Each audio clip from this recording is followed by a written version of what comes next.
Om Shanti Shanti Shanti.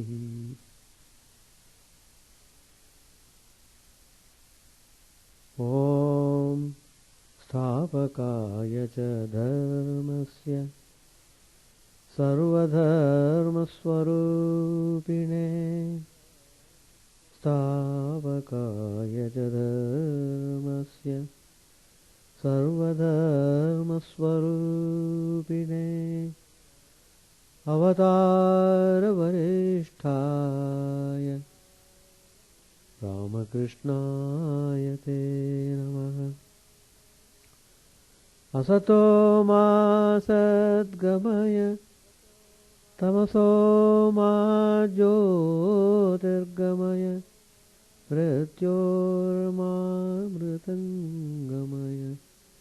Om Shanti Shanti Shanti. Let us offer our salutations to Sri Ramakrishna, the embodiment of all religions, the Supreme God incarnate, who came to establish religion universal. Let us pray to him to lead us from the unreal to the real, to lead us from the darkness of ignorance to the light of knowledge, to lead us from death to immortality.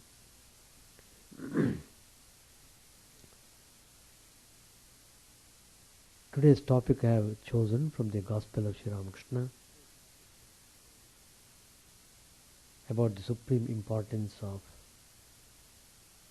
the teachings of the scriptures, the uplifting teaching of the scriptures. Sri Ramakrishna has very clearly stated that reading of scriptures is very essential and important. He also said that not simply reading all through the life merely to acquire scholarship, that he did not encourage.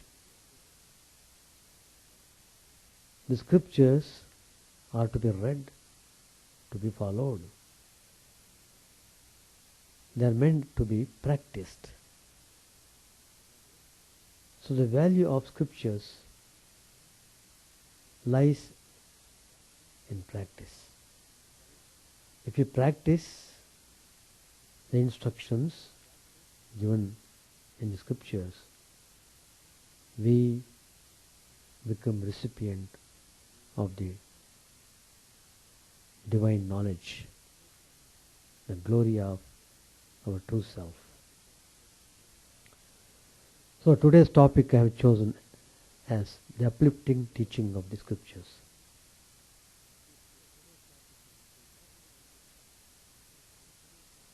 Harmony on this earth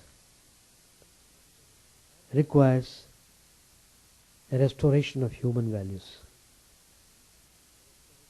that comes through an understanding and experiencing of the sacred wisdom. Right ideals will be restored as the concept of unity permeates humanity. The teachings of the sacred wisdom recorded long ago in the ancient Vedas have been preserved and made available down the ages to the earnest seeker. The light of these ancient teachings dispels ignorance, just as dawn replaces darkness.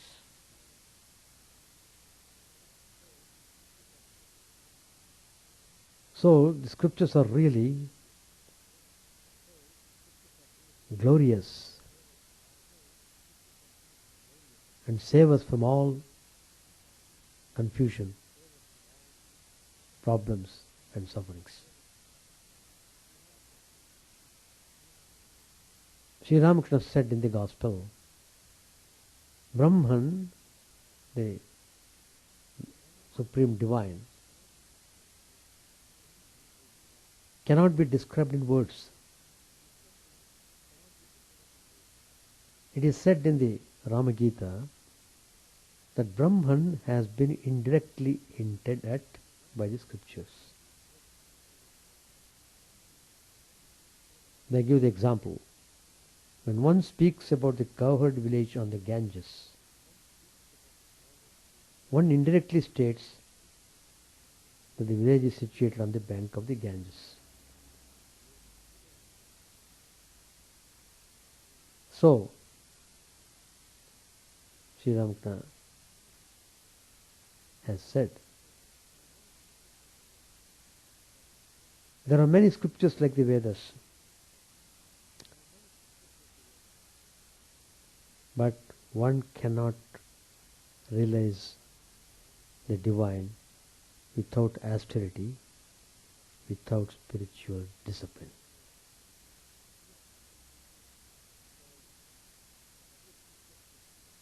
So, study of scriptures become effective only when you undertake austerity and discipline.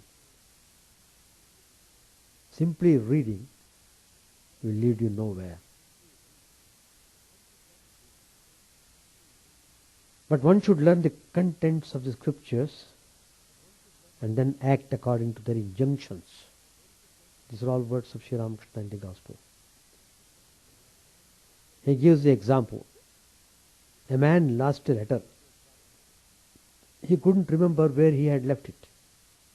He began to search for it with a lamp. After 2 or 3 people had searched, the letter was at last found. The message in the letter was, please send us 5 shares of sandesh and a piece of wearing cloth. That's the message. The man read it and then threw the letter away. There was no further need of it. Now all he had to do was to buy the 5 shares of sandesh and the piece of cloth. That's the action part. So knowing is meant for doing. Knowing, not simply hearing it through 1 year and letting off to another year. No. To practice it. In fact, all these scriptures are most invaluable treasures. They're all recordings of the direct experiences of the Mahatmas. Again, Sri Ramakrishna said, what is the goal of books or scriptures? Sri Ramakrishna himself puts the question and he himself answers the question. The attainment of God. A man opened a book belonging to a sadhu. What did he see? He saw the word Rama written on every page. There was nothing else. If a man loves God, even the slightest thing kindles spiritual feeling in him. Then repeating the name of Rama but once, he gets the fruit of 10 million sandhyas. So much merit he gets. At the sight of a cloud, the peacock's emotion is awakened. It dances, spreading its tail. Radha had the same experience. Just the sight of a cloud recalled Lord Krishna to her mind. Chaitanya Deva, another great incarnation, was passing a village. He heard that drums were from the earth of that place. At once he was overwhelmed with ecstasy because drums are used in kirtan. But who can have this spiritual awakening? Next point, Sri Ramakrishna points out. It is not for everybody to have this awakening. It doesn't simply happen in a mechanical way. No.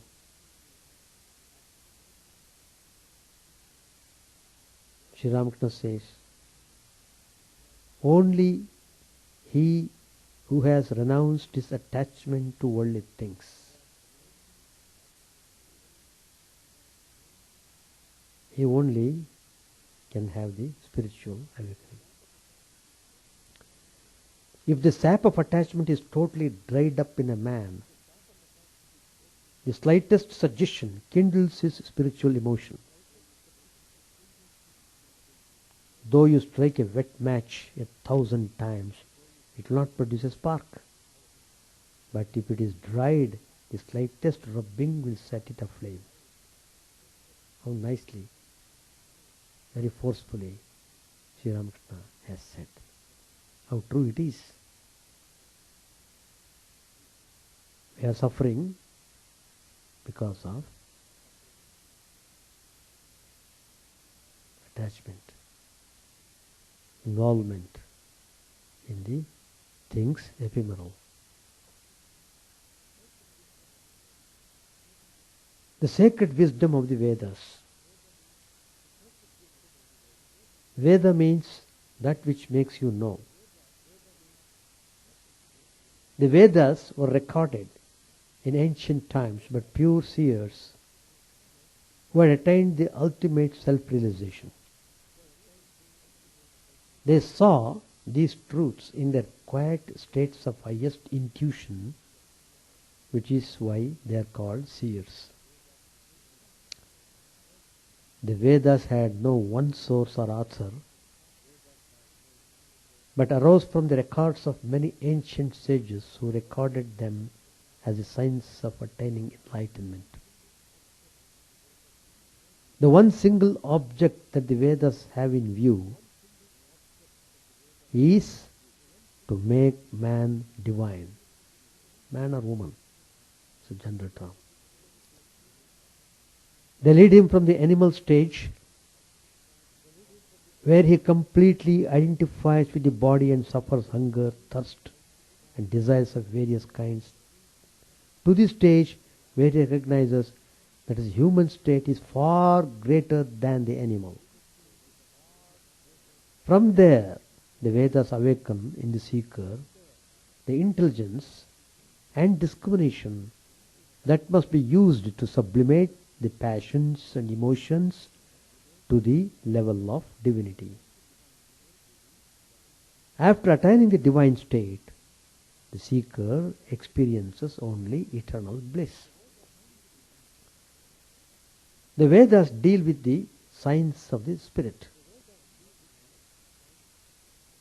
They contain the knowledge and procedures necessary to liberate oneself from bondage and blindness. But mere learning of them is no use. They have to be put into practice. That is the purpose of these revelations. The Vedas are the whisperings of God to man, and they have been passed down and kept intact since ancient times. The Vedic teachings are explained and elaborated in the Upanishads, Shastras, and the Puranas. The same teachings are enshrined in the popular Eastern classics, Ramayana, Mahabharata, Bhagavad Gita. All these teach the ultimate truth, that all this is Brahman, the eternal transcendent God who permeates all and is given various names by different religions. The individual arises as a wave on the ocean and eventually merges back into the ocean of Brahman. The mergence is an ecstatic reunion after a prolonged journey of isolation through space, time, and form. Sages who have attained to this state of ultimate knowledge of God have proclaimed that everything in this world and the entire universe is nothing but this Brahman who shines with the effulgence of 1 billion suns. This is the highest state that can be achieved and is referred to as Advaita, one without a second. In the Advaitic state of ultimate realization, Brahman or God is experienced as one without a second. In this state of ecstatic union with Brahman, the appearance of duality, of forms, people, animals, objects that were previously seen to exist separately in this world as what we call objective reality, dissolve into the single sight of the entity of Brahman, which is eternal and formless and yet contains all form within it. This transcendent state of ultimate union is referred to in the powerful mantras Aham Brahmasmi, I am Brahman, and Soham, he am I. It is referring to the Atman, the indwelling consciousness in individual being is referred to. And that is nothing but Brahman himself. Swami Vivekananda had this experience of perceiving everything as Brahman by the graceful touch of Sri Ramakrishna. The whole universe was filled with uniform, undivided consciousness. Swami Vivekananda experienced it. This state of mergence with the Absolute is referred to by many terms in various religions. Vedanta is that body of thought which contains the wisdom of the Vedas. It deals with the science of self-realization by which the individual and temporary wave of consciousness can merge into the eternal ocean of Satchidananda. Existence, knowledge, bliss, which is Brahman or the Supreme God. This state is attained only through Tyaga, sacrifice, the transcending of likes and dislikes, desires and prejudices of the ego, and the state of individuality. One who has attained this state sees all as inherently divine and therefore strives to serve all others as repositories of that same Godhead. In the Vedantic knowledge, the eternal witness within every living being is called the Atman. The word Atman means light or effulgence. The Atman is the very core of each individual, which registers all feelings, thoughts, consciousness and awareness. Western science has taught us that our living forms or bodies have evolved from simple one-celled organisms into the complex organization of the human body as it exists today. Inherent in this view is that our thoughts and feelings arise as illusions from the electrical nerve activity in the brain. But the sage knows the body to be secondary and dependent on the primary spirit within. Without the spiritual Atman, the perceiver of all thoughts, feelings and sensations, the organically living form would fall down senseless in an instant. The spiritual entity is a cohesive force behind the physical organization, and once the Atman withdraws from the body, disintegration begins immediately. That's how we say death. What death actually means? Atman getting out of the cage of the body. When the Atman leaves the body gets into disintegration. The Upanishads are that section of the Vedas which deal with the higher wisdom. The name Upanishads means steadfast study of the means of attaining to the ultimate reality. There are in all 108 Upanishads, of which 10 have gained popularity through the commentaries by Acharya Shankar, the great spiritual teacher of the East. One of the 10 Upanishads, most famous, the Kathopanishad, deals specifically with the subject of the Atman. To the very few is it given to hear about the Atman. Many more who hear of the Atman do not understand. Wonderful is a person who speaks of it. Intelligent is a person who learns of it. Most blessed is he who hears it from a knowing teacher and understands it. The Kathopanishad contains the story of the young and virtuous Nachiketas.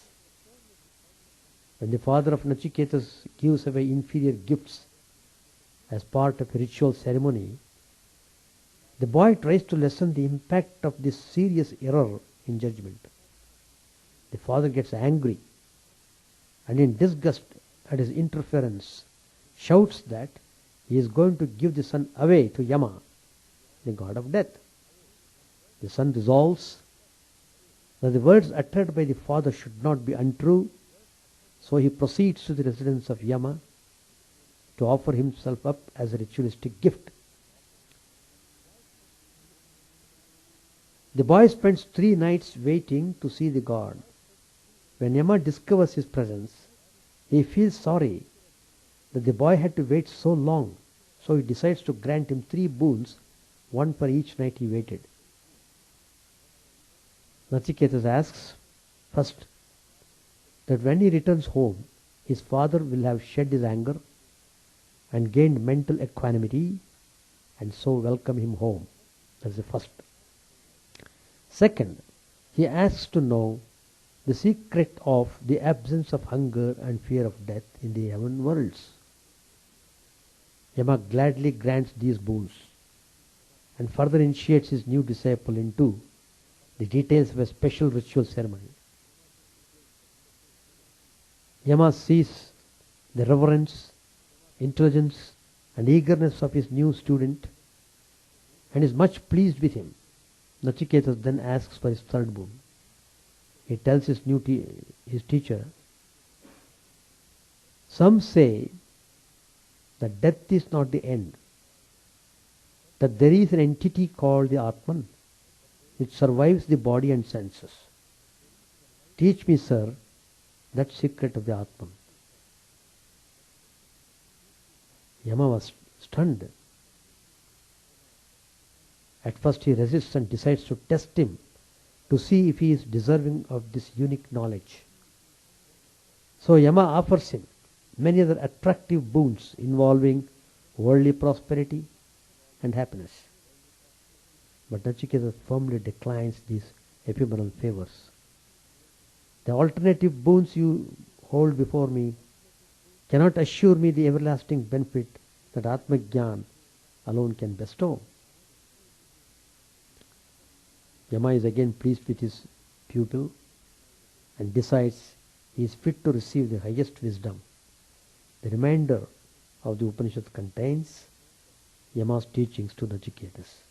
The young disciple grasped the teachings immediately and thoroughly, and putting them into practice, he attained to Brahman.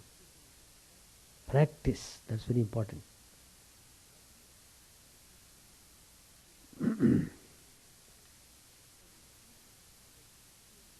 So the teachings of the Kathopanishad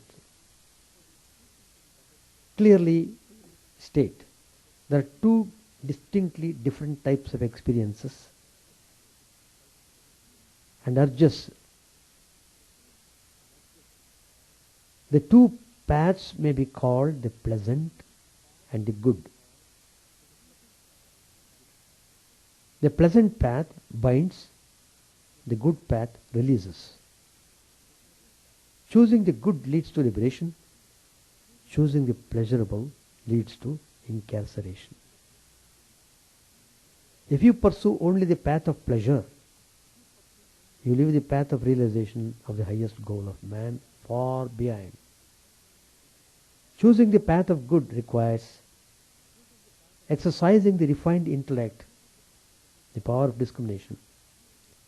The Atman is pure, unwavering awareness. It is agitationless. It is consciousness, infinite and full.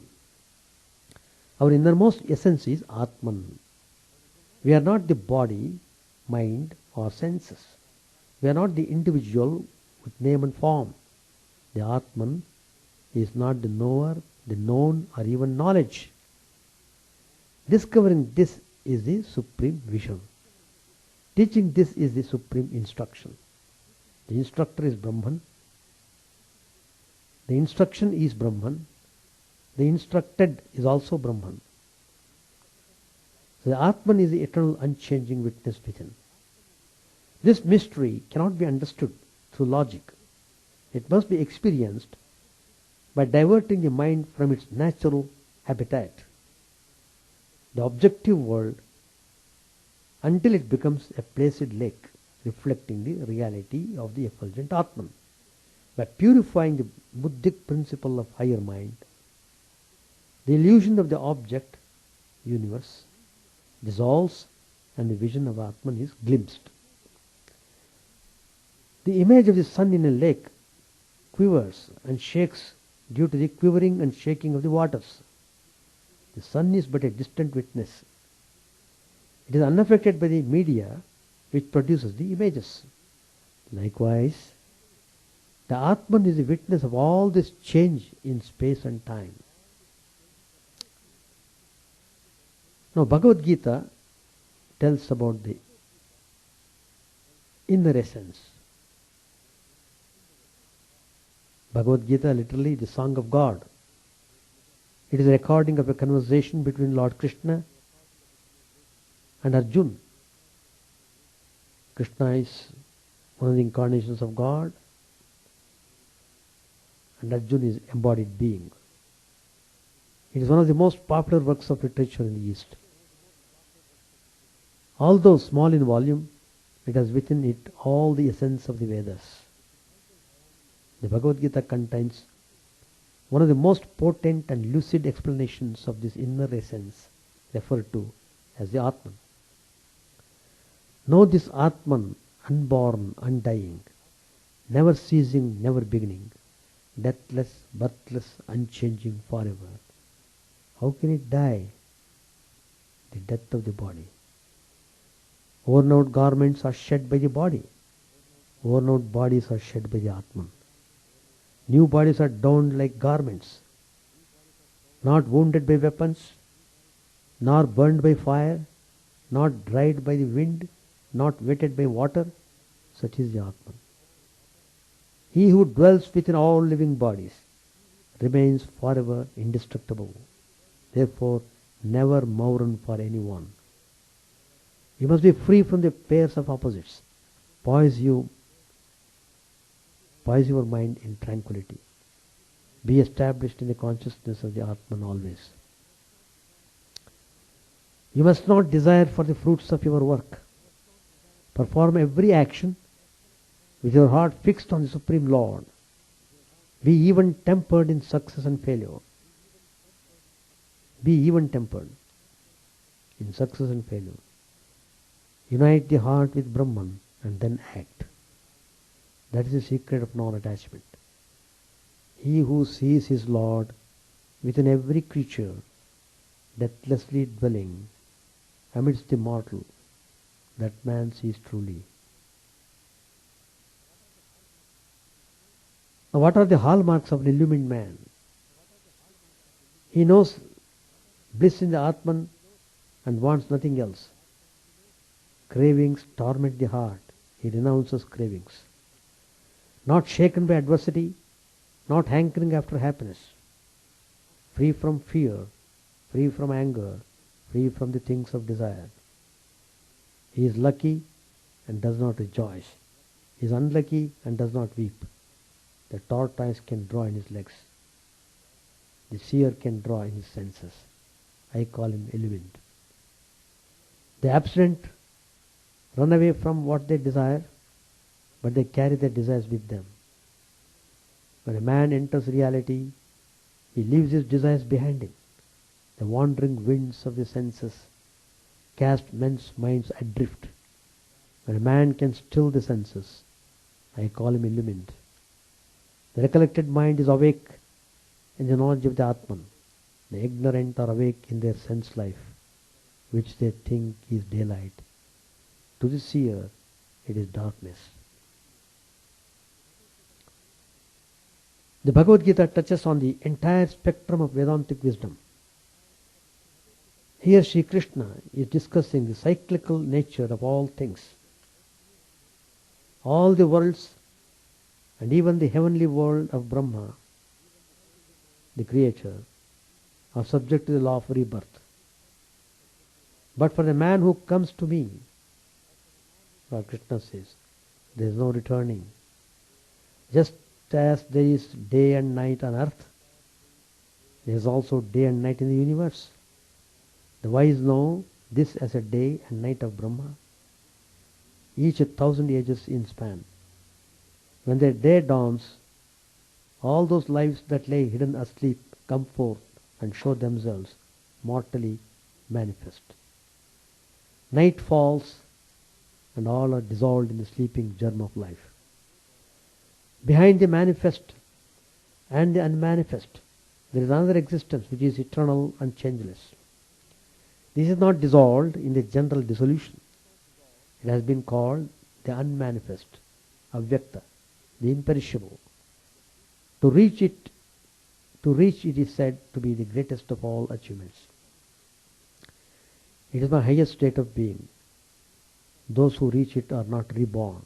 That highest state of being can only be achieved through devotion to Him in whom all creatures exist and by whom this universe is pervaded. The Bhagavad Gita is that Eastern classic, renowned as the ultimate text for generating in the devotee emotional and devotional attachment to God. The events leading up to its writing by Vyasa reveal the significance of this classic. The great sage Vyasa, said to be an incarnation of a part of Vishnu, the preserver aspect, recognized the single body of the Veda into the four major categories known today. He also wrote down the Puranas, Itihasas and the Mahabharata, which also contains within it the Bhagavad Gita.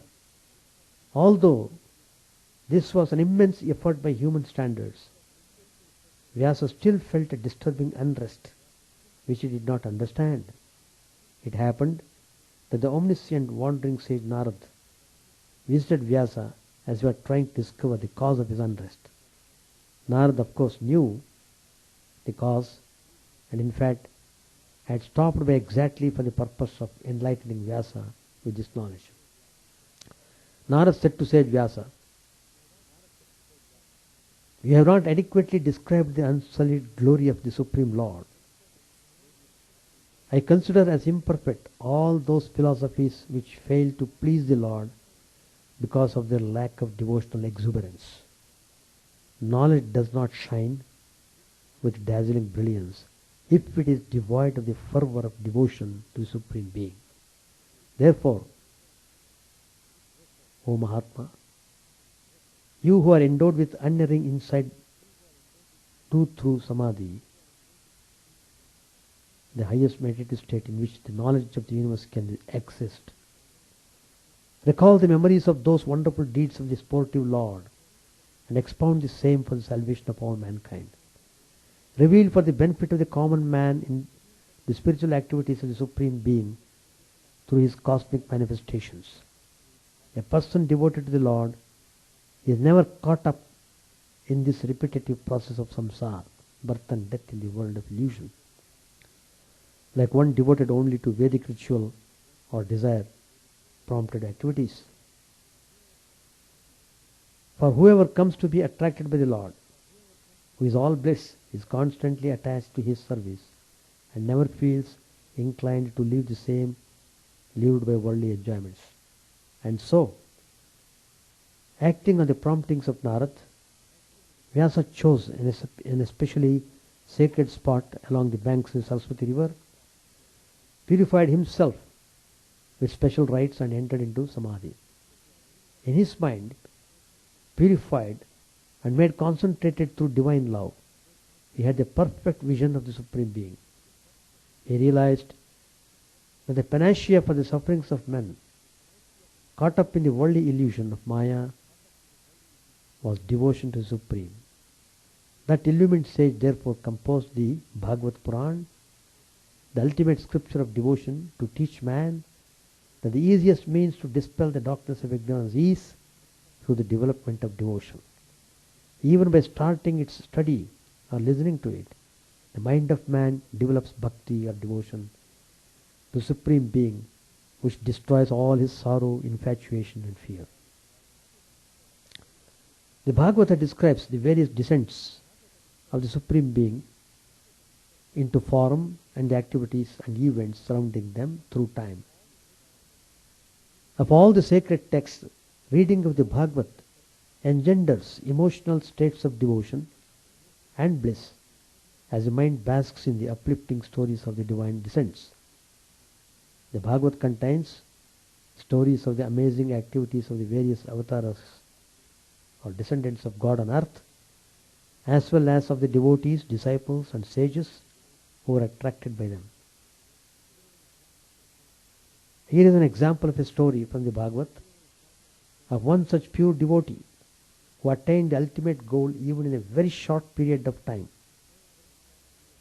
In the Solar dynasty, there was once a ruler who was mighty in prowess, heroic on the field, prolific in charity, upright in character, and just in his dealings. He was named Khatwanga. He had no equal, no one who could challenge him. Meanwhile, the wicked Daityas and Danavas, the Asuras, mustered their forces and went to war against the Devas. The gods were afraid of being overwhelmed. They realized their weakness and came down to earth and sought help from King Khatwanga. The king was also longing for the adventure of battle. So he collected his bow and arrows, and riding in his chariot, he proceeded to the scene of war. There he shook the hearts of the Daityas and Danavas by sheer terror of his valor. The enemy fled in panic, unable to withstand the terrific onslaught. Since it is immoral to subject a fleeing foe to hard pursuit, Khatwanga desisted from further clashes. The gods were happy that they could achieve victory through the timely help of Khatwanga. They praised his might and his sense of righteousness. Then they said to him, "O king, there is no one who can compare with you in contemporary history. You granted us triumph in this deadly struggle against the forces of evil. We desire that you should accept from us in return any help that you need that we can render." The king told them, "O gods, ritual yajnas and yagas are performed by men to please you, isn't it? This battle in which I had the privilege to participate is therefore a yajna, so far as I am concerned. What else do I need from you than this grace that you have showered on me, this adequate boon?" Declaring thus, Khatwanga fell at the feet of the gods. Not satisfied with this reply, the gods compelled him to ask for something, some boon from them. Though Khatwanga had no mind to ask for anything, he was forced to frame some wish, since he felt he would not be left alone. At last he said, "O gods, reveal to me how many years more I shall live. Only then can I decide which boon I can ask from you." Like that Khatwanga asks, "Indra, the monarch of the gods, is all-knowing, and so without a moment's delay, the Indra replied, "O king, your span of life is very nearly over. You can live only for one more muhurta. That means just a few minutes. Your life will be over." On hearing this, Katvanga said, "I have nothing to ask. I don't need anything. I feel that all the pleasures of this world and the next are trifles to be discarded. I shall not enter again this flush of sensory pleasure. Give me the boon of attaining to the sublime presence of the Lord, from which there is no return, for which all life is dedicated." Then the Katvanga sat with closed eyes, repeating the name of God, and at the end of the Muhurta, he achieved the lotus feet of Lord Hari. He got liberated because he knew his time is over, so he fully concentrated upon the divine and got himself liberated. So like that you feel lots of sublime teachings from the scriptures. As Sri Ramakrishna says, you should read them attentively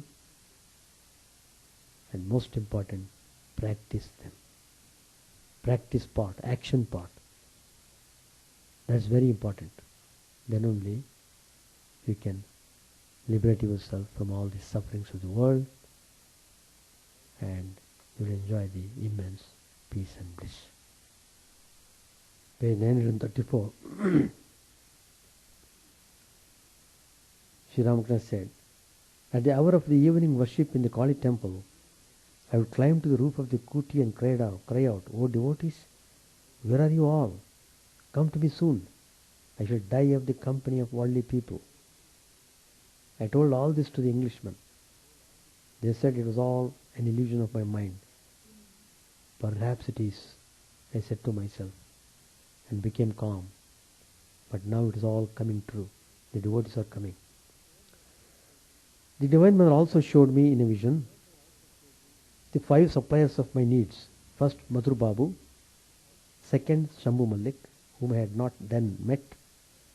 I had a vision of a fair-skinned man with a cap on his head. Many days later, when I first met Shambhu, I recalled that vision. I realized that it was he whom I had seen in that ecstatic state. I have not yet found out the 3 other suppliers of my wants, but they were all of a fair complexion. Surendra looks like one of them. When I attained this state of God consciousness, a person exactly resembling myself thoroughly shook my Ida, Pingala and Sushumna nerves. He licked with his tongue each of the lotuses of the 6 centers, and those drooping lotuses at once turned their faces upward, and at last the Sahasrara lotus became full-blown. The Divine Mother used to reveal to me the nature of the devotees before their coming.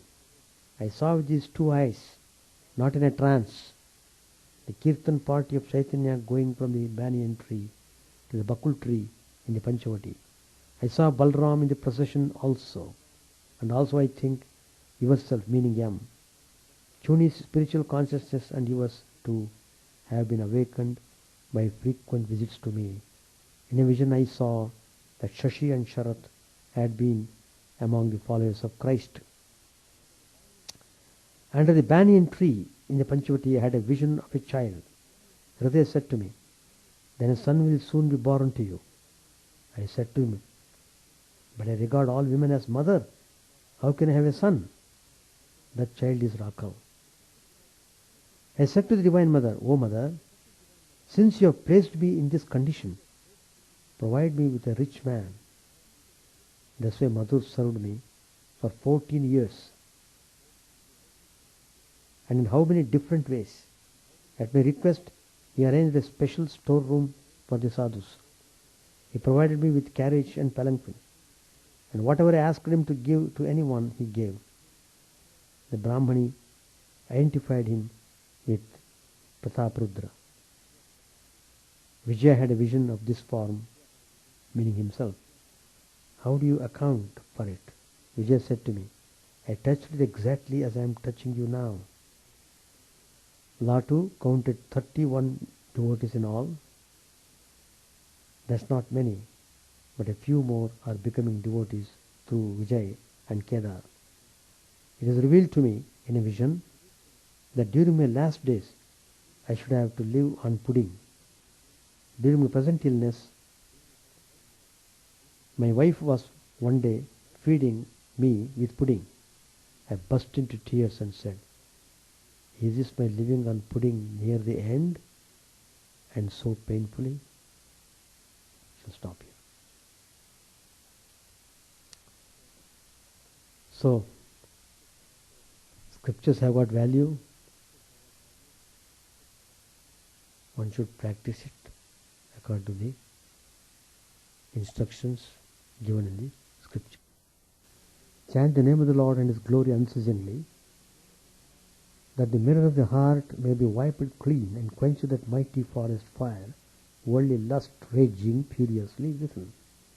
Old name streamed down in moonlight on the lotus heart, opening its cup to knowledge of thyself, O self, drowned deep in the waves of his bliss, tasting his nectar at every step, bathing in his name, that bought for very souls. Various are thy names, O Lord, in each and every name thy power resides. No times are set, no rites are needful for chanting of thy name. So vast is thy mercy, how huge then is my wretchedness, who find in this empty life and heart no devotion to thy name. O my mind, be humbler than a blade of grass. Be patient and forbearing like a tree. Take no honor to thyself, give honor to all. Chant unceasingly the name of the Lord. O Lord and soul of the universe, mine is no prayer for wealth or attorney. The playthings of lust or the toys of fame. As many times as I may be reborn, grant me, O Lord, a steadfast love for thee. A drowning man in this world's fearful ocean is thy servant, O sweet one. In thy mercy, consider him as just beneath thy feet. Ah, how I long for the day when an instant separation from thee, O Lord, will be as 1,000 years, when my heart burns away with its desire, and the world without thee is a heartless void. Prostrate at thy feet let me be, in unwavering devotion, neither imploring the embrace of thine arms, nor bewailing the withdrawal of thy presence. Though it tears my soul asunder, for thou who stillest the hearts of thy devotees, do with me what thou wilt, for thou art my heart's beloved, thou and thou alone. O Lord, lead us from the unreal to the real, lead us from darkness to light, and lead us from death to immortality. May all be free from dangers, may all realize what is good, may all be actuated by noble thoughts, may all rejoice everywhere, may all be happy, may all be free from disease, may all realize what is good, may none be subject to misery. May the wicked become virtuous, may the virtuous attain tranquility, may the tranquil be free from bonds, may the free make others free.